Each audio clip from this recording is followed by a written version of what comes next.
ಸ್ನೇಹಿತರೆ, ನಾವು ಈ ದಿನ ಜುಲೈ 1, 2026 ಪ್ರಚಲಿತ ವಿದ್ಯಮಾನಗಳ ಮಾಹಿತಿಗಳನ್ನು ತಿಳಿದುಕೊಳ್ಳೋಣ. ಜುಲೈ 1 ರಾಷ್ಟ್ರೀಯ ವೈದ್ಯರ ದಿನ.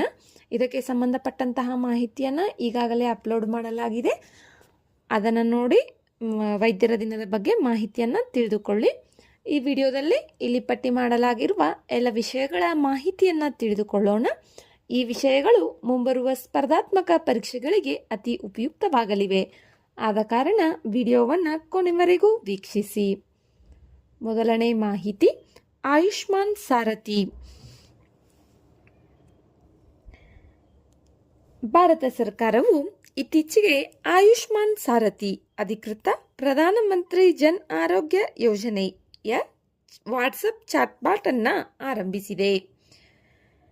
ಈ ಚಾಟ್ಬಾಟ್ ಅನ್ನು ರಾಷ್ಟ್ರೀಯ ಆರೋಗ್ಯ ಪ್ರಾಧಿಕಾರ ಅಭಿವೃದ್ಧಿಪಡಿಸಿದ್ದು, ಆಯುಷ್ಮಾನ್ ಭಾರತ್ ಪ್ರಧಾನಮಂತ್ರಿ ಜನ್ ಆರೋಗ್ಯ ಯೋಜನೆಯ ಫಲಾನುಭವಿಗಳಿಗೆ 24/7 ಆರೋಗ್ಯ ಸೇವೆಗಳನ್ನು ಸುಲಭವಾಗಿ ಒದಗಿಸುವ ಉದ್ದೇಶವನ್ನು ಇದು ಹೊಂದಿದೆ. ಸುರಕ್ಷಿತ API ಆಧಾರಿತ ವ್ಯವಸ್ಥೆಯ ಮೂಲಕ ಕಾರ್ಯನಿರ್ವಹಿಸುವ ಈ ಚಾಟ್ಬಾಟ್ ಬಳಕೆದಾರರಿಗೆ ನೈಜ ಸಮಯದಲ್ಲೇ ಅಗತ್ಯ ಮಾಹಿತಿಗಳನ್ನು ಹಾಗೂ ವಿವಿಧ ಸೇವೆಗಳನ್ನು ಒಂದೇ ಚಾಟ್ಬಾಟ್ ವಿಂಡೋದಲ್ಲಿ ಒದಗಿಸುತ್ತದೆ. ಇದರ ಮೂಲಕ ಫಲಾನುಭವಿಗಳು ತಮ್ಮ PMJAY ವ್ಯವಸ್ಥೆಗಳೊಂದಿಗೆ ಅರ್ಹತೆಯನ್ನು ಪರಿಶೀಲಿಸಬಹುದು. ಆಯುಷ್ಮಾನ್ ಕಾರ್ಡ್ಗೆ ಅರ್ಜಿ ಸಲ್ಲಿಸಿ ಡೌನ್ಲೋಡ್ ಮಾಡಬಹುದು. KYC ಪೂರ್ಣಗೊಳಿಸಿ ಆಧಾರ್ ಲಿಂಕ್ ಮಾಡಬಹುದು. ಕಾರ್ಡನ್ನು ಲಾಕ್ ಅಥವಾ ಅನ್ಲಾಕ್ ಮಾಡಬಹುದು. 70 ವರ್ಷ ಅಥವಾ ಅದಕ್ಕಿಂತ ಹೆಚ್ಚಿನ ವಯಸ್ಸಿನ ಹಿರಿಯ ನಾಗರಿಕರು ತಮ್ಮ ಆಯುಷ್ಮಾನ್ ವಯೋವಂದನಾ ಕಾರ್ಡನ್ನು ಸಹ ಈ ಚಾಟ್ಬಾಟ್ ಮೂಲಕ ಪಡೆಯಬಹುದು. ಇದಲ್ಲದೆ ವ್ಯಾಲೆಟ್ ಬ್ಯಾಲೆನ್ಸ್, ಚಿಕಿತ್ಸಾ ಇತಿಹಾಸ, ಹತ್ತಿರದ ಎಂಪಾನೆಲ್ ಆಸ್ಪತ್ರೆಗಳ ಮಾಹಿತಿ, ಕುಂದುಕೊರತೆಗಳ ನೋಂದಣಿ ಹಾಗೂ ಅದರ ಸ್ಥಿತಿಯನ್ನು ಟ್ರ್ಯಾಕ್ ಮಾಡುವ ಸೌಲಭ್ಯವು ಲಭ್ಯವಿದೆ. ಈ ಸೇವೆಯನ್ನು ಪಡೆಯಲು ಫಲಾನುಭವಿಗಳು ಇಲ್ಲಿ ನೀಡಿರುವಂತಹ ನಂಬರ್ಗೆ ಹಾಯ್ ಎಂದು ಮೆಸೇಜ್ ಕಳುಹಿಸುವ ಮೂಲಕ ಅಥವಾ QR ಕೋಡನ್ನು ಸ್ಕ್ಯಾನ್ ಮಾಡುವ ಮೂಲಕ ಅಧಿಕೃತವಾಗಿ ವಾಟ್ಸಪ್ ಚಾಟ್ಬಾಟ್ನೊಂದಿಗೆ ಸಂವಾದವನ್ನು ಆರಂಭಿಸಬೇಕಾಗುತ್ತದೆ. ನೆಕ್ಸ್ಟ್, ಹಿಮಾಯತ್ ಸಾಗರ್ ಸರೋವರ. ಇತ್ತೀಚೆಗೆ ಹೈದರಾಬಾದ್ ಮಹಾನಗರ ನೀರು ಸರಬರಾಜು ಮತ್ತು ಒಳಚರಂಡಿ ಮಂಡಳಿಯು ಜಲಾನಯನ ಪ್ರದೇಶಗಳಲ್ಲಿ ಭಾರೀ ಮಳೆಯ ಪರಿಣಾಮ ಒಳಹರಿವು ಹೆಚ್ಚಾದ ಹಿನ್ನೆಲೆಯಲ್ಲಿ ಹಿಮಾಯತ್ ಸಾಗರ್ ಜಲಾಶಯದ ಪ್ರವಾಹದ ಗೇಟ್ಗಳನ್ನು ತೆರೆಯಿತು. ಹಿಮಾಯತ್ ಸಾಗರ್ ತೆಲಂಗಾಣದ ಹೈದರಾಬಾದ್ ನಗರದಿಂದ ಸುಮಾರು 20 ಕಿಲೋಮೀಟರ್ ದೂರದಲ್ಲಿರುವ ಕೃತಕ ಸರೋವರವಾಗಿದೆ. ಇದನ್ನು ಹೈದರಾಬಾದ್ನ ಕೊನೆಯ ನಿಜಾಮನ ಆಳ್ವಿಕೆಯಲ್ಲಿ ಮೂಸಿ ನದಿಯ ಉಪನದಿಯಾದ ಏಸಿ ನದಿಗೆ ನಿರ್ಮಿಸಲಾಯಿತು. ನಗರಕ್ಕೆ ಕುಡಿಯುವ ನೀರು ಪೂರೈಸುವುದು ಹಾಗೂ ಪ್ರವಾಹದಿಂದ ರಕ್ಷಿಸುವುದು ಇದರ ಮುಖ್ಯ ಉದ್ದೇಶವಾಗಿತ್ತು. ಸುಮಾರು 3 TMC ನೀರನ್ನು ಸಂಗ್ರಹಿಸುವ ಸಾಮರ್ಥ್ಯ ಹೊಂದಿರುವ ಇದು 1927ರಲ್ಲಿ ಪೂರ್ಣಗೊಂಡಿತು. ಕೊನೆಯ ನಿಜಾಮನ ಕಿರಿಯ ಪುತ್ರ ಹಿಮಾಯತ್ ಅಲಿ ಖಾನ್ ಅವರ ಹೆಸರನ್ನು ಈ ಸರೋವರಕ್ಕೆ ಇಡಲಾಗಿದೆ. ಸುಮಾರು 1700 ಎಕರೆ ಪ್ರದೇಶದಲ್ಲಿ ಹರಡಿರುವ ಈ ಸರೋವರವು ಉಸ್ಮಾನ್ ಸಾಗರ್ಗೆ ಸಮಾನಾಂತರವಾಗಿದೆ. ಹಿಮಾಯತ್ ಸಾಗರ್ ಮತ್ತು ಉಸ್ಮಾನ್ ಸಾಗರ್ ಜಲಾಶಯಗಳು ಇಂದಿಗೂ ಹೈದರಾಬಾದ್ ಹಾಗೂ ಸಿಕಂದರಾಬಾದ್ ಅವಳಿ ನಗರಗಳಿಗೆ ನಿರಂತರ ಕುಡಿಯುವ ನೀರನ್ನು ಪೂರೈಸುತ್ತಿವೆ. ನೆಕ್ಸ್ಟ್, K9 ವಜ್ರ ಟಿ. ಸ್ವಯಂ ಚಾಲಿತ ಹೋವಿಟ್ಜರ್ನ ಯಶಸ್ವಿ ಸಹಯೋಗದ ಬಳಿಕ ಭಾರತ ಮತ್ತು ದಕ್ಷಿಣ ಕೊರಿಯಾ ತಮ್ಮ ರಕ್ಷಣಾ ಸಹಭಾಗಿತ್ವವನ್ನು ಮತ್ತಷ್ಟು ಬಲಪಡಿಸಲು ಮುಂದಾಗಿವೆ. K9 ವಜ್ರ ಟಿ ಒಂದು 155 mm 52 ಕ್ಯಾಲಿಬರ್ ಟ್ರ್ಯಾಕ್ ಮಾಡಲಾದ ಸ್ವಯಂ ಚಾಲಿತ ಪಿರಂಗಿ ವ್ಯವಸ್ಥೆ ಆಗಿದೆ. ಇದು ದಕ್ಷಿಣ ಕೊರಿಯಾದ K9 ಥಂಡರ್ ಹೋವಿಟ್ಜರ್ನ ಭಾರತೀಯ ರೂಪಾಂತರವಾಗಿದೆ. ಈ ವ್ಯವಸ್ಥೆಯನ್ನು ಲಾರ್ಸನ್ ಮತ್ತು ಟುಬ್ರೋ ಸಂಸ್ಥೆಯು ನಿರ್ಮಿಸಿದ್ದು, ಅಗತ್ಯ ತಂತ್ರಜ್ಞಾನವನ್ನು ದಕ್ಷಿಣ ಕೊರಿಯಾದ ಹನ್ವಾ ಡಿಫೆನ್ಸ್ ಸಂಸ್ಥೆಯಿಂದ ವರ್ಗಾಯಿಸಲಾಗಿದೆ. ಭಾರತೀಯ ಸೇನೆಯ ಅವಶ್ಯಕತೆಗಳಿಗೆ ಅನುಗುಣವಾಗಿ ಮರುಭೂಮಿ, ಬಯಲು ಪ್ರದೇಶ ಹಾಗೂ ಎತ್ತರದ ಪರ್ವತ ಪ್ರದೇಶಗಳಲ್ಲಿಯೂ ಕಾರ್ಯಾಚರಣೆ ನಡೆಸುವಂತೆ ಇದನ್ನು ವಿಶೇಷವಾಗಿ ವಿನ್ಯಾಸಗೊಳಿಸಲಾಗಿದೆ. ಈ ಪಿರಂಗಿ ವ್ಯವಸ್ಥೆಯು ಪ್ರತಿ 15 ಸೆಕೆಂಡುಗಳಿಗೆ 3 ಸುತ್ತುಗಳವರೆಗೆ ಗುಂಡು ಹಾರಿಸುವ ಸಾಮರ್ಥ್ಯವನ್ನು ಹೊಂದಿದೆ. 3 ನಿಮಿಷಗಳ ಕಾಲ ಪ್ರತಿ ನಿಮಿಷಕ್ಕೆ 6 ರಿಂದ 8 ಸುತ್ತುಗಳವರೆಗೆ ಗುಂಡು ಹಾರಿಸಬಲ್ಲದು. ಇದು ಸುಮಾರು 50 ಕಿಲೋಮೀಟರ್ ದೂರದಲ್ಲಿರುವ ಶತ್ರು ಗುರಿಗಳನ್ನು ನಿಖರವಾಗಿ ಹೊಡೆದೊಡೆಯುವ ಸಾಮರ್ಥ್ಯವನ್ನು ಹೊಂದಿದೆ. K9 ವಜ್ರ ಟಿ ಭಾರತೀಯ ಸೇನೆಯ ಪಿರಂಗಿ ಸಾಮರ್ಥ್ಯವನ್ನು ಮತ್ತಷ್ಟು ಬಲಪಡಿಸುವ ಅತ್ಯಾಧುನಿಕ ಯುದ್ಧ ವ್ಯವಸ್ಥೆಯಾಗಿದೆ. ನೆಕ್ಸ್ಟ್, ಮಲಪ್ರಭಾ ನದಿ. ಇದು ಇವಾಗ ಏಕೆ ಸುದ್ದಿಯಲ್ಲಿದೆ ಎಂಬುದನ್ನು ತಿಳಿದುಕೊಳ್ಳೋಣ. ಕರ್ನಾಟಕದ ಗುಳೇದಗುಡ್ಡ ತಾಲೂಕಿನ ಕೆಲವು ಭಾಗಗಳಲ್ಲಿ ಹರಿಯುವ ಮಲಪ್ರಭಾ ನದಿ ಇತ್ತೀಚೆಗೆ ಸಂಪೂರ್ಣವಾಗಿ ಬತ್ತಿ ಹೋಗಿದ್ದು, ನದಿಯನ್ನು ಅವಲಂಬಿಸಿ ಬದುಕುತ್ತಿರುವ ಜನರು ತೀವ್ರ ನೀರಿನ ಸಮಸ್ಯೆಯನ್ನು ಎದುರಿಸುತ್ತಿದ್ದಾರೆ. ಆದ ಕಾರಣ ಇದು ಸುದ್ದಿಯಲ್ಲಿದೆ. ಮಲಪ್ರಭಾ ನದಿಯು ಕೃಷ್ಣಾ ನದಿಯ ಪ್ರಮುಖ ಉಪನದಿಗಳಲ್ಲಿ ಒಂದಾಗಿದೆ. ಇದು ಬೆಳಗಾವಿ ಜಿಲ್ಲೆಯ ಕಣಕುಂಬಿ ಗ್ರಾಮದಲ್ಲಿರುವ ಸಹ್ಯಾದ್ರಿ ಪರ್ವತ ಶ್ರೇಣಿಯಲ್ಲಿ ಉಗಮವಾಗುತ್ತದೆ. ಕಣಕುಂಬಿಯ ಶ್ರೀ ಮೌಳಿ ದೇವಿ ದೇವಾಲಯವನ್ನು ಮಲಪ್ರಭಾ ನದಿಯ ಉಗಮ ಸ್ಥಳವೆಂದು ಪರಿಗಣಿಸಲಾಗುತ್ತದೆ. ಸುಮಾರು 304 ಕಿಲೋಮೀಟರ್ ಉದ್ದವಿರುವ ಈ ನದಿಯು ಪೂರ್ವ ಹಾಗೂ ಈಶಾನ್ಯ ದಿಕ್ಕಿನಲ್ಲಿ ಹರಿದು ಬಾಗಲಕೋಟ್ ಜಿಲ್ಲೆಯ ಕೂಡಲ ಸಂಗಮದಲ್ಲಿ ಕೃಷ್ಣಾ ನದಿಯನ್ನು ಸೇರುತ್ತದೆ. ಬೆಣ್ಣಿಹಳ್ಳ, ಹಿರೇಹಳ್ಳ, ತುಪ್ರಿಹಳ್ಳ ಇದರ ಪ್ರಮುಖ ಉಪನದಿಗಳಾಗಿವೆ. ಮಲಪ್ರಭಾ ನದಿಗೆ ರೇಣುಕಾಸಾಗರ ಅಣೆಕಟ್ಟನ್ನು ನಿರ್ಮಿಸಲಾಗಿದೆ. ಅಲ್ಲದೆ ಐಹೊಳೆ, ಪಟ್ಟದಕಲ್ಲು ಮತ್ತು ಬಾದಾಮಿ ಸೇರಿದಂತೆ ಐತಿಹಾಸಿಕ ದೇವಾಲಯ ಸಮುಚ್ಚಯಗಳು ಈ ನದಿಯ ದಡದಲ್ಲೇ ನೆಲೆಗೊಂಡಿವೆ. ನೆಕ್ಸ್ಟ್, ಬ್ರಹ್ಮಂಕ್ ಯೋಜನೆ. ಇತ್ತೀಚೆಗೆ ಗಡಿ ರಸ್ತೆಗಳ ಸಂಸ್ಥೆ ಅರುಣಾಚಲ್ ಪ್ರದೇಶದ ರಾನಾಘಾಟ್ನಲ್ಲಿ ಬ್ರಹ್ಮಂಕ್ ಯೋಜನೆಯ 16ನೇ ಸ್ಥಾಪನಾ ದಿನವನ್ನು ಆಚರಿಸಿತು. ಬ್ರಹ್ಮಂಕ್ ಯೋಜನೆಯು ಗಡಿ ರಸ್ತೆಗಳ ಸಂಘಟನೆಯ ಮಹತ್ವದ ಉಪಕ್ರಮವಾಗಿದ್ದು, ಜೂನ್ 29, 2011 ಸ್ಥಾಪನೆಯಾಗಿ ಡಿಸೆಂಬರ್ 3, 2011 ಸಂಪೂರ್ಣವಾಗಿ ಕಾರ್ಯನಿರ್ವಹಿಸಲು ಆರಂಭಿಸಿತು. ಈ ಯೋಜನೆಯು ಅರುಣಾಚಲ್ ಪ್ರದೇಶದ ಸಿಯಾಂಗ್, ಪೂರ್ವ ಸಿಯಾಂಗ್, ಪಶ್ಚಿಮ ಸಿಯಾಂಗ್, ಅಪರ್ ಸಿಯಾಂಗ್ ಹಾಗೂ ಶಿಯೋಮಿ ಜಿಲ್ಲೆಗಳು ಮತ್ತು ಅಸ್ಸಾಂನ ಧೇಮಾಜಿ ಜಿಲ್ಲೆಯ ಕೆಲವು ಭಾಗಗಳಲ್ಲಿ ಕಾರ್ಯತಂತ್ರದ ರಸ್ತೆ ಮೂಲಸೌಕರ್ಯಗಳನ್ನು ನಿರ್ವಹಿಸುತ್ತಿದೆ. ದೂರದ ಗಡಿ ಪ್ರದೇಶಗಳನ್ನು ದೇಶದ ಮುಖ್ಯವಾಹಿನಿಯೊಂದಿಗೆ ಸಂಪರ್ಕಿಸುವುದರ ಜೊತೆಗೆ ಭಾರತೀಯ ಸಶಸ್ತ್ರ ಪಡೆಗಳಿಗೆ ಅಗತ್ಯವಾದ ಕಾರ್ಯತಂತ್ರದ ಸಂಪರ್ಕವನ್ನು ಒದಗಿಸುವಲ್ಲಿ ಈ ಯೋಜನೆ ಮಹತ್ವದ ಪಾತ್ರ ವಹಿಸಿದೆ. ಗಡಿ ರಸ್ತೆಗಳ ಸಂಘಟನೆಯನ್ನು 1960 ಮೇ 7 ಸ್ಥಾಪಿಸಲಾಯಿತು. 2015 ಇದು ಸಂಪೂರ್ಣವಾಗಿ ರಕ್ಷಣಾ ಸಚಿವಾಲಯದ ಅಧೀನದಲ್ಲಿ ಕಾರ್ಯನಿರ್ವಹಿಸುತ್ತಿದೆ.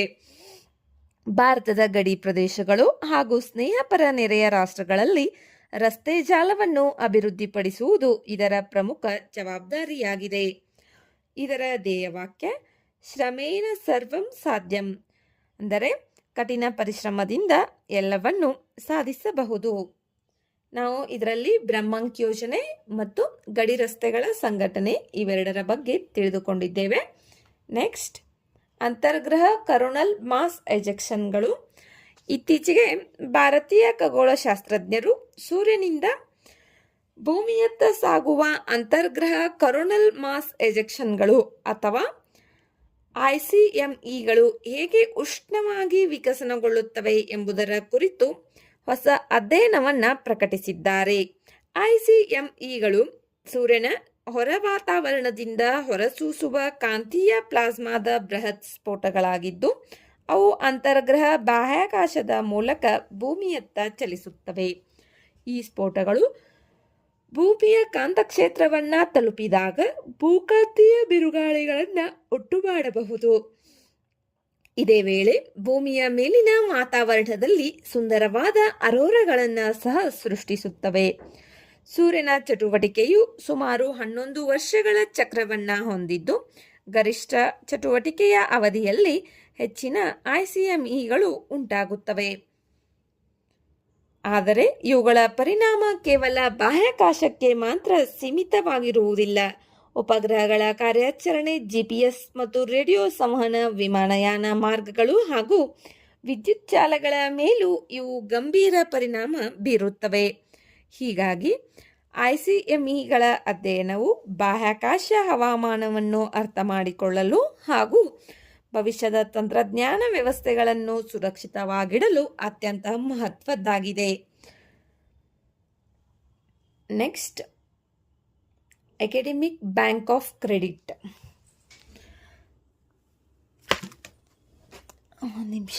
ಅಕಾಡೆಮಿಕ್ ಬ್ಯಾಂಕ್ ಆಫ್ ಕ್ರೆಡಿಟ್ ಮತ್ತು automated permanent academic account registry ಇವೆರಡೂ ಸೇರಿ ವಿದ್ಯಾರ್ಥಿಗಳ ಶೈಕ್ಷಣಿಕ ದಾಖಲೆಗಳಿಗಾಗಿ ಸುರಕ್ಷಿತ ಹಾಗೂ ವಿಶ್ವಾಸಾರ್ಹ ಡಿಜಿಟಲ್ ವ್ಯವಸ್ಥೆಯನ್ನು ನಿರ್ಮಿಸುತ್ತಿವೆ. ಇದು ಶಿಕ್ಷಣವನ್ನು ಹೊಂದಿಕೊಳ್ಳುವ, ಪಾರದರ್ಶಕ ಮತ್ತು ಸುಲಭವಾಗಿ ಪ್ರವೇಶಿಸಬಹುದಾದ ರೀತಿಯಲ್ಲಿ ರೂಪಿಸುವ ಗುರಿ ಹೊಂದಿದೆ. Academic bank of credit Bharat ಸರ್ಕಾರದ ಶಿಕ್ಷಣ ಸಚಿವಾಲಯದ ಪ್ರಮುಖ ಡಿಜಿಟಲ್ ವೇದಿಕೆಯಾಗಿದ್ದು, ವಿಶ್ವವಿದ್ಯಾಲಯ ಅನುದಾನ ಆಯೋಗದ ಮೇಲ್ವಿಚಾರಣೆಯಲ್ಲಿ ಕಾರ್ಯನಿರ್ವಹಿಸುತ್ತದೆ. ಈ ವೇದಿಕೆಯ ಮೂಲಕ ವಿದ್ಯಾರ್ಥಿಗಳು ವಿವಿಧ ಶಿಕ್ಷಣ ಸಂಸ್ಥೆಗಳಲ್ಲಿ ಗಳಿಸಿದ ಶೈಕ್ಷಣಿಕ ಕ್ರೆಡಿಟ್ಗಳನ್ನು ಸುರಕ್ಷಿತವಾಗಿ ಸಂಗ್ರಹಿಸಬಹುದು, ನಿರ್ವಹಿಸಬಹುದು, ವರ್ಗಾಯಿಸಬಹುದು ಹಾಗೂ ಅಗತ್ಯವಿದ್ದಾಗ ಬಳಸಿಕೊಳ್ಳಬಹುದು. ಇದು ರಾಷ್ಟ್ರೀಯ ಶಿಕ್ಷಣ ನೀತಿ 2020 ಹಾಗೂ ರಾಷ್ಟ್ರೀಯ ಕ್ರೆಡಿಟ್ ಚೌಕಟ್ಟಿನ ಉದ್ದೇಶಗಳನ್ನು ಬೆಂಬಲಿಸುತ್ತದೆ. ವಿದ್ಯಾರ್ಥಿಗಳು ಎಬಿಸಿ ಪೋರ್ಟಲ್ನಲ್ಲಿ ನೋಂದಾಯಿಸಿಕೊಂಡು ಆಧಾರ್ ಮತ್ತು ಡಿಜಿಲಾಕರ್ಗೆ ಜೋಡಿಸಲಾದ ಎಬಿಸಿ ಅಥವಾ ಎಪಿಎಆರ್ ಐಡಿಗಳನ್ನು ಪಡೆಯುತ್ತಾರೆ. ನಂತರ ಶಿಕ್ಷಣ ಸಂಸ್ಥೆಗಳು ವಿದ್ಯಾರ್ಥಿಗಳ ಕ್ರೆಡಿಟ್ ವಿವರಗಳನ್ನು ನೇರವಾಗಿ ಪೋರ್ಟಲ್ಗೆ ಅಪ್ಲೋಡ್ ಮಾಡುತ್ತವೆ.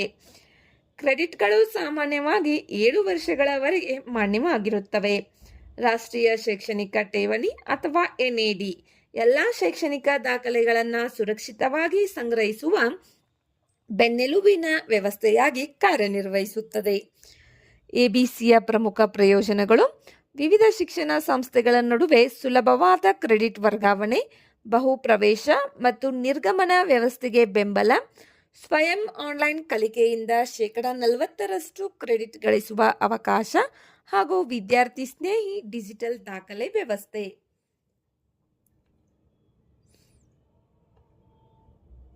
ನೆಕ್ಸ್ಟ್, ಬಂಗಾಳ ನದಿ. ಇತ್ತೀಚಿನ ವರದಿಗಳ ಪ್ರಕಾರ ಹಿಂದೆ ಸಮೃದ್ಧವಾಗಿ ಕಂಡುಬರುತ್ತಿದ್ದ ಬಂಗಾಳ ನದಿಗಳು ತಮಿಳುನಾಡಿನ ಹಲವು ಜಿಲ್ಲೆಗಳಲ್ಲಿ ಈಗ ಕಾಣಿಸಿಕೊಳ್ಳುತ್ತಿಲ್ಲ. ಇದು ಸಂಶೋಧಕರು ಆತಂಕ ವ್ಯಕ್ತಪಡಿಸಿದ್ದಾರೆ.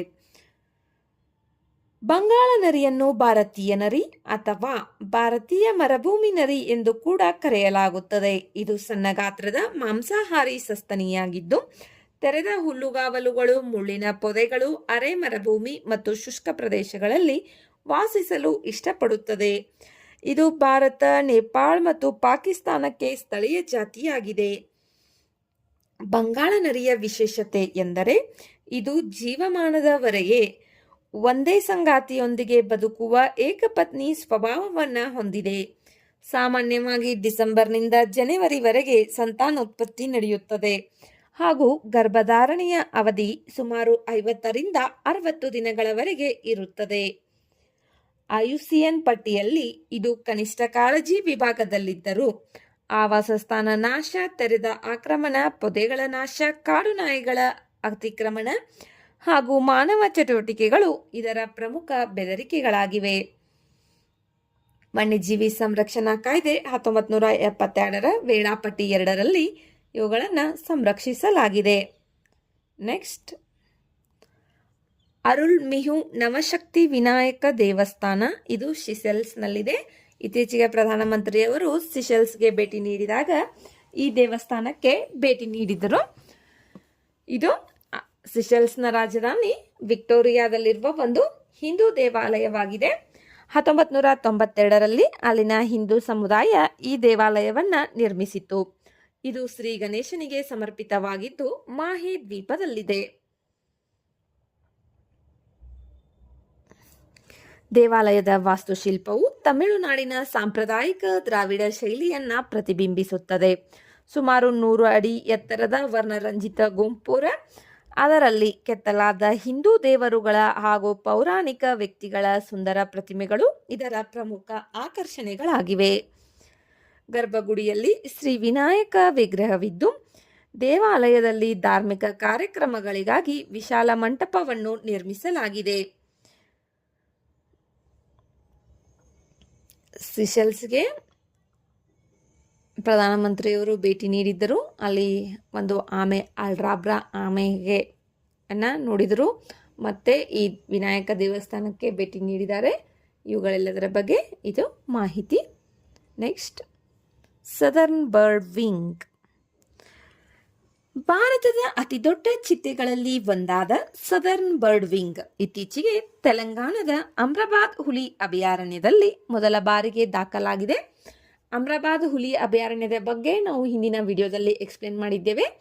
ಅದರ ಲಿಂಕನ್ನು ಡಿಸ್ಕ್ರಿಪ್ಷನ್ ಬಾಕ್ಸ್ನಲ್ಲಿ ಹಾಕಿರ್ತೀವಿ. ಅದರ ಬಗ್ಗೆ ಮಾಹಿತಿಯನ್ನು ತಿಳಿದುಕೊಳ್ಳಿ. ಸಹ್ಯಾದ್ರಿ ಬರ್ಡ್ ವಿಂಗ್ ಎಂದು ಕರೆಯಲಾಗುವ ಈ ಚಿಟ್ಟೆಯು, ಇದರ ವೈಜ್ಞಾನಿಕ ಹೆಸರು ಟ್ರಾಯ್ಡ್ ಮೀನೋಸ್. ಇದು ಭಾರತದ 2ನೇ ಅತಿ ದೊಡ್ಡ ಪ್ರಭೇದವಾಗಿದ್ದು ಕರ್ನಾಟಕ ರಾಜ್ಯದ ಚಿಟ್ಟೆಯಾಗಿ ಗುರುತಿಸಿಕೊಂಡಿದೆ.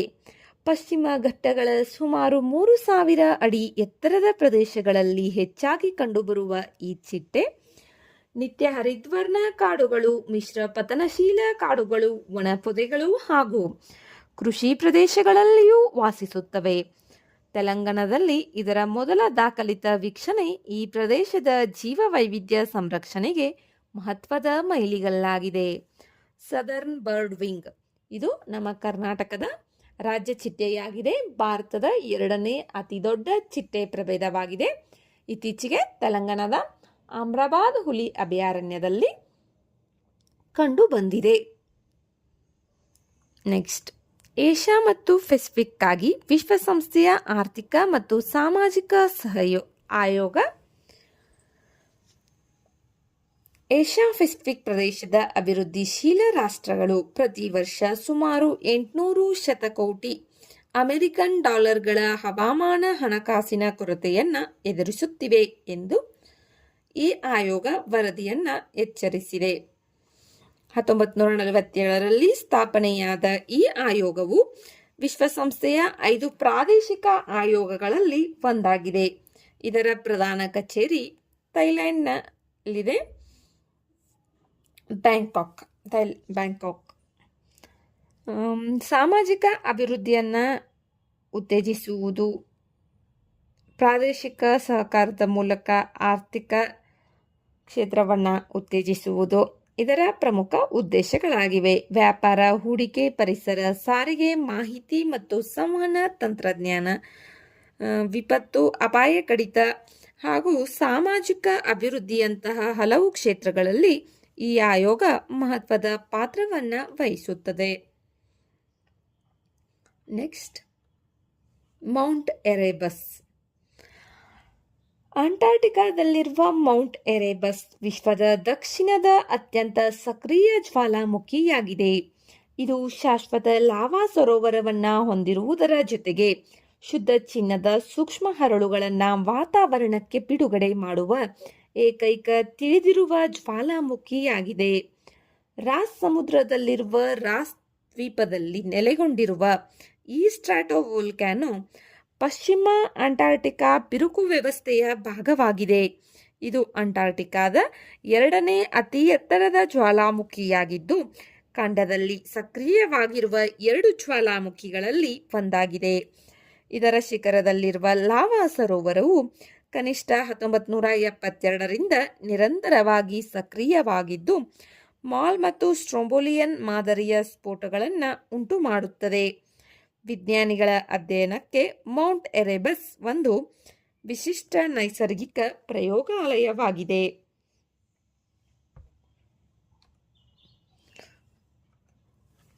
ವಿಡಿಯೋದಲ್ಲಿರುವ ಮಾಹಿತಿ ಉಪಯುಕ್ತವೆನಿಸಿದರೆ ವಿಡಿಯೋಗೆ ಲೈಕ್ ಮಾಡಿ, ಶೇರ್ ಮಾಡಿ ಮತ್ತು ನಮ್ಮ ಚಾನಲ್ಗೆ ಸಬ್ಸ್ಕ್ರೈಬ್ ಮಾಡಿಕೊಳ್ಳಿ. ಮತ್ತಷ್ಟು ಮಾಹಿತಿಗಾಗಿ ನಮ್ಮ ಚಾನಲ್ನಲ್ಲಿರುವ ವಿಡಿಯೋಗಳನ್ನು ವೀಕ್ಷಿಸಿ. ಧನ್ಯವಾದಗಳು.